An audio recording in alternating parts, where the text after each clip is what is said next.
Sir, ഇന്റർപോളിൻ്റെ നിർദ്ദേശാനുസരണം നമ്മുടെ CBIയും കേരള പോലീസും ചേർന്ന് വർക്കലയിൽ നിന്ന് പിടികൂടിയ ഒരു രാജ്യാന്തര കുറ്റവാളി, ഒരു ഇൻ്റർനാഷണൽ ക്രിമിനൽ ആണ് അലക്സേജ് ബെസിയോക്കോവ.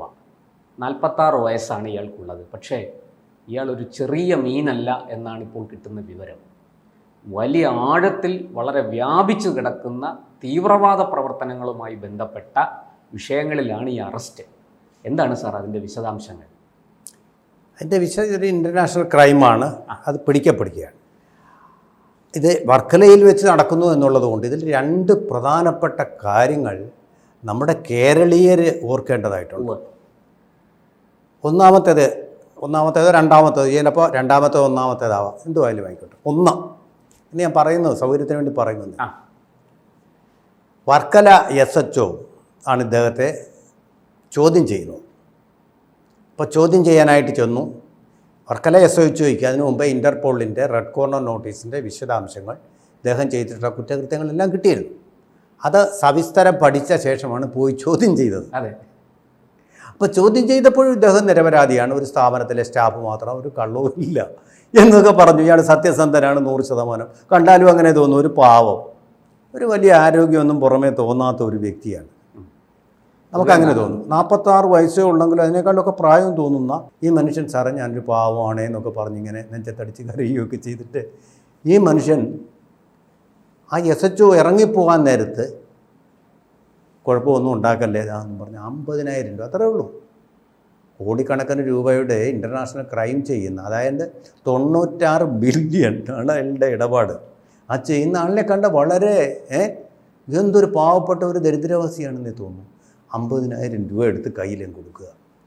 ഈ വർക്കല SHO ബുദ്ധിമാനായതുകൊണ്ട് 50,000 രൂപ അങ്ങ് വാങ്ങിച്ചു. ബുദ്ധിമാൻ.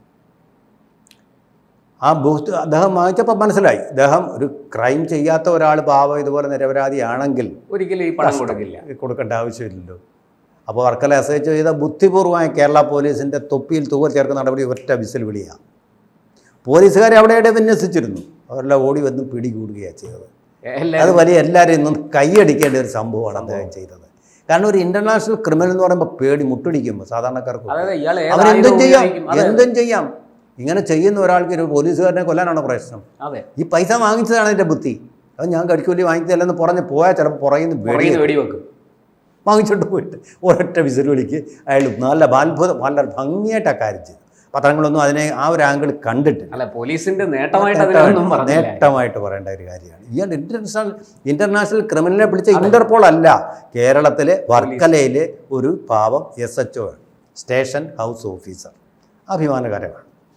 നമ്മൾ ആ പോസിറ്റീവ് ആംഗിൾ കേരളത്തിൻ്റെ, ഇന്ത്യയുടെ തന്നെ നമ്മൾ കാണുന്നില്ല, നെഗറ്റീവേ കാണും. ഈ കാര്യത്തിൽ സാർ CBIയും NIAയും ഒക്കെ നിർദ്ദേശങ്ങളും കൊടുത്ത് നിരീക്ഷിച്ചുകൊണ്ടിരിക്കുകയാണ്. പക്ഷേ ഇയാളുമായിട്ട് നേരിട്ട് കൺഫ്രണ്ട് ചെയ്യുന്നത് കേരള പോലീസാണ്, ഒരു SHO ആണ്. ഒരാൾ മാത്രം, ഒരു SHO ആണ്. അയാളുടെ ധൈര്യം നമ്മൾ അഭിനന്ദിക്കണം. എനിക്ക് പറ്റില്ല, നിങ്ങൾ പോയിക്കോ എന്നും പറഞ്ഞ് മാറിയിരുന്നില്ല, അത് ഓർക്കണം.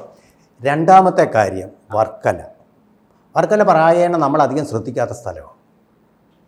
ഇത് വലിയ സൗകര്യമുള്ളൊരു സ്ഥലമാണ് കേട്ടോ. ധാരാളം ടൂറിസ്റ്റുകൾ വന്നു. 2 കാര്യങ്ങൾ. ഒന്ന്, വർക്കല ജനാർദ്ദന സ്വാമി ക്ഷേത്രത്തിന് തൊട്ട് മുമ്പിലാണ്. എല്ലാ ദിവസവും ബലിതർപ്പണത്തിനായിട്ട് ഈ ക്ഷേത്രത്തിലും കുറേ പടികൾ കയറി പോകണം. അവിടെ അതിന് തൊട്ട് മുമ്പുള്ള ബലിപ്പുരകളാണ്. തൊട്ടു മുമ്പ് കടൽ തീരത്ത്, കടലിലാണ് പാപനാശം എന്നാണ് അതാണ് തീരെ പറയുന്നത്. ഈ പാപനാശത്തിനായിട്ട് തർപ്പണം നടത്തുന്നത് ഈ കടലിലേക്ക് തന്നെയാണ്. കടൽ പലപ്പോഴും പ്രക്ഷുബ്ധമാണ്, എങ്കിലും അവിടെ തന്നെയാണ് തർപ്പണം നടത്തുന്നത്. ക്രീക്ക് എന്നാണ് അതിന് പറയുന്നത് ഇംഗ്ലീഷ്. വർക്കല ക്രീക്കാണ്. അപ്പോൾ അങ്ങനെ കടലിൻ്റെ ഒരു വലിയ ഭീകരതയുള്ള സ്ഥലമാണ്. കടലിലോട്ട് പോകാതിരിക്കാൻ വേണ്ടിയിട്ട് ഒരു വലിയ തിട്ടയൊക്കെ ഉണ്ട്. അപകടകരമായ സംവിധാനങ്ങൾ. രണ്ടാമതായിട്ട് അതുപോലെ തന്നെ നമ്മളെ ഞെട്ടിക്കുന്ന തരത്തിലുള്ള ടൂറിസ്റ്റുകളുടെ ഒരു കേന്ദ്രമാണ്. നമ്മൾ ശ്രദ്ധിക്കുന്നത്, നമ്മളെപ്പോഴും കോളം എന്നാണല്ലോ പറയുന്നത്. ഈ വർക്കലയിൽ നമ്മൾ ചെന്നൊരു ദിവസം നോക്കണം. ഇപ്പുറത്ത് തർപ്പണം നടത്തുന്ന ഭക്തന്മാരായിട്ടുള്ള ആൾക്കാർ, വളരെ സനാതനധർമ്മികളായിട്ടുള്ള, വളരെ സാത്വികരായിട്ടുള്ള, മറുവശത്ത് എന്തൊക്കെയാണ് നടക്കുന്നതെന്ന് നമുക്കറിയാൻ പറ്റാത്ത തരത്തിലുള്ള ഇന്ത്യയുടെ വിവിധ ഭാഗങ്ങളിൽ നിന്ന് തോളിൽ കൈയിട്ട് വരുന്ന കൗമാരക്കാർ, യുവാക്കൾ, വിദേശികളായിട്ടുള്ള സായിപ്പന്മാർ, അവരോടൊപ്പമുള്ള മദാന്മാർ, ആരെന്നൊന്നും നമുക്കറിയേണ്ട കാര്യമില്ല. അവർ വന്നു താമസിക്കുന്നത് ഇവിടെ വലിയ കൂടുതൽ ഹോട്ടലൊന്നുമില്ല. ഹോം സ്റ്റേ പലപ്പോഴും. പ്രശാന്ത, ഞാനിതുപോലൊരു ഹോം സ്റ്റേയിൽ പോയി താമസിച്ചു ഓൺലൈനായിട്ട്. അവിടെ ചെന്നപ്പോൾ എനിക്കൊരു മുറി കിട്ടി, സൗകര്യമാണ്, തൊട്ടടുത്ത വീട്ടിൽ നിന്ന് ആഹാരമൊക്കെ കൊണ്ടാക്കി നമുക്ക് സൗകര്യമാണ്. ഞാൻ ഈ രാത്രി ആയപ്പോൾ ഈ ആഹാരമൊക്കെ കഴിഞ്ഞ് ബ്രഷ് ചെയ്യാൻ പോയപ്പോൾ ഞാൻ നോക്കിയപ്പോൾ അർത്ഥനഗ്നകളായ 2 പെൺകുട്ടികൾ. ഞാൻ പേടിച്ചു സത്യം പറഞ്ഞപ്പോൾ. അതും ഒരു 6 അടി പൊക്കത്തിലുള്ള 2 പെൺകുട്ടികൾ. ഇന്ത്യക്കാർ തന്നെയാണ്.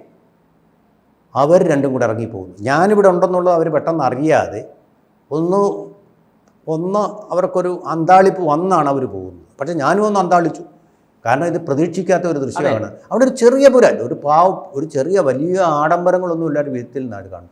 ലിപ്സ്റ്റിക്കൊക്കെ ഇട്ട് അവിടെ അർത്ഥനഗ്നരായിട്ട് ഇവർ പോവുക. നമ്മൾ ഈ കേരളത്തിൽ അധികം കാണാത്ത കാഴ്ചയാണ്. അപ്പം ഞാനിപ്പോൾ നമുക്കൊരു റിസോർട്ടിൻ്റെ ഉടമയുണ്ടല്ലോ, വിളിച്ചു ചോദിച്ചത് എന്താ സംഭവം, ഇങ്ങനെയൊക്കെ ഉണ്ടെന്ന് ഞാൻ അറിഞ്ഞില്ലല്ലോ ഇതിനകത്ത്, എന്താ സംഭവം? അതായത് കുഴപ്പമൊന്നുമില്ല സാറേ, അവർ പോയിട്ട് അവർ ഒരു 12 മണി 1 മണി കഴിയുമ്പോഴേക്കും വന്നോളും, അവരവിടെ വന്ന് കിടന്നോളും, സാറ് കഥ അടച്ചിട്ട് കിടന്നോളും. എന്താണെന്ന് വെച്ചാൽ സംഭവം, ഇവർ രാത്രി അവിടെയുള്ള ഈ സായിപ്പന്മാർ അങ്ങനെയുള്ള ആൾക്കാർ സന്ദർശകർ ഒക്കെ സുഖിപ്പിക്കാൻ വേണ്ടിയിട്ട് എവിടെയോ പോയിട്ട് വരികയാണ്. എന്തൊക്കെയാണ് നടക്കുന്നതെന്ന് നമുക്കറിയത്തില്ല. അങ്ങനെയുള്ള പരിപാടികൾ, അതുപോലെ ഡ്രഗിൻ്റെ പരിപാടികളൊക്കെ നടക്കുന്ന അത്ര സാത്വികമല്ലാത്ത ഒരു തലൻ്റാണ്. രണ്ടും ഒരേ കടപ്പുറത്ത് തന്നെയാണ്, ഒരേ കടലിൽ തന്നെയാണ്, ഒരേ കടലിൻ്റെ തീരത്ത് തന്നെയാണ് ഇത് രണ്ടും നടക്കുന്നത്. അങ്ങനെ ഉള്ള ഒരു ഗൂഢ സ്വഭാവമുള്ള ഒരു സ്ഥലമാണ്. അപ്പോൾ അങ്ങനെയുള്ള സ്ഥലത്ത് അധികം ശ്രദ്ധിക്കപ്പെടില്ല, പോലീസുകാരൊന്നുമില്ല അവിടെ, ആ സ്ഥലത്തേ ഇല്ല. അപ്പോൾ ഇയാളുടെ മറ്റു വിവരങ്ങൾ പോലീസ് നൽകുന്നത് അല്ലെങ്കിൽ പുറത്ത് നമ്മളെ ഞെട്ടിക്കുന്നത്, നമ്മുടെ ഈ കേരളത്തിൽ ലിത്വാനിയക്കാരനാണ് ഈ അലക്സേജ്, 46 വയസ്സേ ഉള്ളൂ. ഇദ്ദേഹം പറയുന്നത് ഇദ്ദേഹത്തിൻ്റെതായ ഒരു കമ്പനിയുണ്ട്, അതിൻ്റെ ഒരു സ്റ്റാഫ് മാത്രമാണ് ഇദ്ദേഹം. പക്ഷേ അക്കൗണ്ട് പരിശോധിച്ച് നോക്കിയപ്പോഴാണ് 96 ബില്യൺ എന്ന് പറഞ്ഞാൽ 96 കോടി അത് തന്നിരിക്കുന്നത് ഡോളറിലല്ലേ, 96 കോടി. നമ്മൾ ഇന്ത്യൻ രൂപയിലേക്ക് കൺവേർട്ട് ചെയ്യുമ്പോൾ 8 ലക്ഷം കോടിയുടെ 8 ലക്ഷം കോടി രൂപ ആവർത്തിക്കുകയാണ്. അതിൻ്റെ ഗൗരവം മനസ്സിലാക്കണം. 8 ലക്ഷം കോടി രൂപ, മറ്റൊന്നുമല്ല 96 ബില്യൺ ഇൻറ്റു 70 എന്നുള്ളതാണ്. അപ്പം അതിൻ്റെ ബില്യൺ എന്ന് പറയുന്നത് കോടിയുടെ കണക്കിലും വരാറുണ്ട്, 20 ലക്ഷത്തിൻ്റെ കണക്കിലും വരാറുണ്ട്. ഇത് ഏത് കണക്കിലായാലും ശരി ഭീമമായ തുക തന്നെയാണ്. അദ്ദേഹത്തിന് അതുപോലെ തന്നെ പല പേരുകളിലുള്ള കമ്പനികളുണ്ട് അല്ലേ, താൽബ്, പിന്നെ drug, cash out, clean boys, ഇങ്ങനെയൊക്കെയാണ് പേര്. ഡ്രഗിൻ്റെ പേര് ഇതിനിടയ്ക്ക് വന്നിട്ടുണ്ട്. ഡ്രഗിൻ്റെ പേര് വരാൻ കാരണം അങ്ങനെയുള്ള എന്തോ ഏർപ്പാടുണ്ട്. ഇയാൾ കുഴപ്പം എന്താണെന്ന് വെച്ചാൽ ഭീകരവാദികൾക്ക് സഹായം നൽകുന്ന അക്കൗണ്ടുകളും ഇയാളുടെ പേരിൽ കണ്ടുപിടിക്കപ്പെട്ടിട്ടുണ്ട്. ഈ കമ്പനി രജിസ്റ്റർ ചെയ്തിട്ടുള്ളത് റഷ്യയിലാണ്. ഇദ്ദേഹത്തിൻ്റെ സഹപ്രവർത്തകനുണ്ടായിരുന്നു, അദ്ദേഹത്തെ ഇപ്പോൾ അറസ്റ്റ് ചെയ്ത് കഴിഞ്ഞു. റഷ്യൻ ഗവൺമെൻറ് അയാളെ അറസ്റ്റ് ചെയ്ത് കഴിഞ്ഞു. പിന്നെ ഇപ്പോൾ തൽക്കാലം ഇയാളെ അലക്സ് ജെയിനെ തിഹാർ ജയിലിൽ അവിടെ പാട്യാല കോടതിയിൽ ഹാജരാക്കിയ ശേഷം അദ്ദേഹത്തെ തിഹാർ ജയിലിലേക്ക് മാറ്റിയിരിക്കുകയാണ്. അപ്പോൾ ലോകോത്തരനായ ഒരു ഇന്ത്യയിൽ ഇയാളുടെ പേര് കേസില്ല, പക്ഷേ ഇന്ത്യയുടെ ഒരു നടപടിക്രമം മാത്രം തിഹാർ ജയിലിലായിട്ടുണ്ട്. അവരാവശ്യപ്പെടുമ്പോൾ അവർക്ക് കൈമാറിയ അതെ, തഹാവൂറാണ് ഇപ്പോൾ അമേരിക്കൻ കസ്റ്റഡിയിൽ കഴിയുന്നത് പോലെ ഇന്ത്യയിലേക്ക് വരുവായിട്ട് എന്ന് പറയുന്നത് പോലെ ഇദ്ദേഹത്തിന് ആവശ്യപ്പെടുന്ന സമയത്ത് അദ്ദേഹത്തിന് അങ്ങോട്ട് പോകേണ്ടി വരും. കൊടും ഭീകരന്മാർക്ക് സഹായം നൽകുന്ന ഒരു കൊടും ക്രിമിനലാണ് ഇദ്ദേഹം. അതായത് ഇത്രയും രൂപ ഉണ്ടായതുകൊണ്ടല്ല കുഴപ്പം, ഇതെല്ലാം ക്രിപ്റ്റോ കറൻസിയുടെ കള്ളത്തരങ്ങളിൽ കൂടെ അങ്ങനെയുള്ള ഏർപ്പാടുകളിൽ തന്നെ. പിന്നെ ഈ ഏർപ്പാട് നടന്നിട്ടുള്ളത് ഡാർക്ക് നെറ്റ് എന്ന് പറയുന്നത്, ഏറ്റവും ക്രിമിനലുകൾ മാത്രം ഉപയോഗിക്കുന്ന ഡാർക്ക് നെറ്റ് എന്നുള്ള ഒരു സംവിധാനം എന്ന് പറഞ്ഞാൽ ആരും കണ്ടുപിടിക്കാത്ത, നമ്മുടെ ഇഡിയുടെയോ അന്താരാഷ്ട്ര ഏജൻസികളുടെയോ ഇന്റർപോളിൻ്റെയോ ഒന്നും ശ്രദ്ധയിൽ വരാത്ത തരത്തിലുള്ള, കണ്ടുപിടിക്കാൻ പറ്റില്ല അവർക്ക്. അതുപോലെ തന്നെ ഇയാൾ ഭീകരവാദികൾക്ക് വേണ്ടി പല രാജ്യങ്ങളുടെയും അക്കൗണ്ടുകൾ, ബാങ്കുകൾ, ഇവിടെയൊക്കെയുള്ള അവരുടെ ട്രഷറികൾ വരെ ഹാക്ക് ചെയ്യുന്ന മിടുക്കനാണ്, ഒരു വിസ്കിഡാണ് ഇദ്ദേഹം. അതിന് കഴിവുള്ള, കാരണം ഇപ്പോഴത്തെ ഭീകരപ്രവർത്തനം നടക്കുന്നത് AK-47 കൊണ്ടല്ല, മറിച്ച് ഈ കമ്പ്യൂട്ടർ സർവീസുകൾ കൊണ്ടാണ്. കമ്പ്യൂട്ടറുകൾ ഡിസേബിൾ ചെയ്യുക, ഹാക്ക് ചെയ്യുക, അത് ഡിസ്ഫങ്ഷനിലാക്കുക, ഇങ്ങനെയൊക്കെയുള്ള കാര്യങ്ങളാണ്. ട്രഷറി അറ്റാക്ക് ചെയ്യുക, ട്രഷറി ഇല്ലാതെ രാജ്യത്തെ നശിപ്പിക്കാൻ പറ്റും, ഒരൊറ്റ നിമിഷം കൊണ്ട് നിശ്ചലമാക്കാൻ പറ്റും അതിൻ്റെ അക്കൗണ്ടുകൾ. എന്തു ചെയ്യും? അപ്പോൾ അങ്ങനെയുള്ള കാര്യങ്ങളാണ് ചെയ്യുന്നത്. പിന്നെ താലിബാനെ ഇയാൾ സഹായിച്ചതിനായിട്ടുള്ള രേഖകൾ കിട്ടിയിട്ടുണ്ട്. താലിബാൻ താലിബാൻ താലിബാൻ ഇയാളുടെ ഒരു പിന്നെ സ്ഥാപനത്തിന് പേര് വിട്ടിട്ടുണ്ട്. പല സ്ഥാപനങ്ങളുണ്ടെന്നല്ലോ, അതിലൊന്നിൻ്റെ പേര് താലിബാൻ എന്ന് തന്നെയാണ് ഇട്ടിരിക്കുന്നത്. അപ്പോൾ അതറിയാമല്ലോ, താലിബാൻ എന്തൊക്കെ ഇടപാടുകൾ ഉണ്ടെന്നാണ് അതിൻ്റെ അർത്ഥം. അപ്പോൾ എന്തായാലും വലിയൊരു കൊടും കുറ്റത്തിൻ്റെ വേദിയാണ് വർക്കല എന്നിപ്പോൾ തർക്കമില്ലാത്ത വിധം തെളിഞ്ഞിരിക്കുകയാണ്. രണ്ട് പ്രദേശത്തു നിന്ന് കിട്ടിയ മറ്റൊരു വിവരം കൂടെ ഞാൻ പങ്കുവെക്കാം.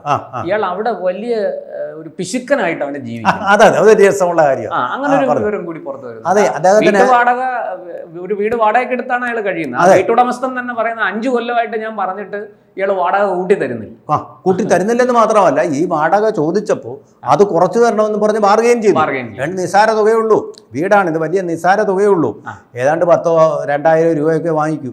അതിന് തന്നെ ഇയാൾ പിശുക്കൻ ബാർഗെയിൻ ചെയ്യും. എന്ന് മാത്രമല്ല, ഇയാൾക്കൊരു പൊട്ട സ്കൂട്ടറുണ്ട്, അത് കേടായി, പലപ്പോഴും കേടായി. അത് സ്റ്റാർട്ട് ആവാതായി കഴിഞ്ഞപ്പോൾ ഒരൊറ്റ മെക്കാനിക്കിനെ വിളിക്കാതെ ഇയാൾ തന്നെ പോയി സ്പെയർ പാർട്ട് വാങ്ങിച്ച് ഇയാൾ തന്നെ മാറ്റി വെച്ച് അടിച്ച് ശരിയാക്കി. അപ്പോൾ ഇതൊരു മൾട്ടി ടാലൻ്റ് ഉള്ള ഒരു മൾട്ടി ടാസ്കറാണ് ഇയാൾക്ക്. ഇത് സ്കൂട്ടർ മെക്കാനിക്കാണ്, അതേസമയം വിസ്കിഡാണ്, കമ്പ്യൂട്ടർ വിസ്കിഡാണ് ഇദ്ദേഹം. അത് ചെയ്യാൻ അറിയും. ഇതിലെല്ലാം വലിയ വൈദഗ്ധ്യമുള്ള നൈപുണ്യമുള്ള ഒരു കുറ്റവാളിയാണ്. അതെന്നാൽ നല്ല കാര്യങ്ങൾക്കല്ല ഉപയോഗിക്കുന്നത്, ഇതുപോലുള്ള കറുത്ത ശക്തികൾക്ക് വേണ്ടി ഉപയോഗിക്കുന്ന അതിബുദ്ധിമാനായിട്ടുള്ള ഒരു ക്രിമിനലാണ് ഇദ്ദേഹം. ആ ക്രിമിനലിനെ വളരെ സമർത്ഥമായിട്ട് കേരളത്തിൻ്റെ ഒരു കൈയും കൂടി ഇദ്ദേഹത്തിനെ വെളിച്ചത്തിൽ കൊണ്ടുവരുന്നതിൽ, ഇരുട്ടിൽ നിന്ന് വെളിച്ചത്തിലേക്ക് കൊണ്ടുവരുന്നതിൽ ഉണ്ടായിട്ടുണ്ടെന്നുള്ളത് തീർച്ചയായിട്ടും നമുക്ക് ചാരിതാർത്ഥ്യം നൽകുന്ന സംഭവം.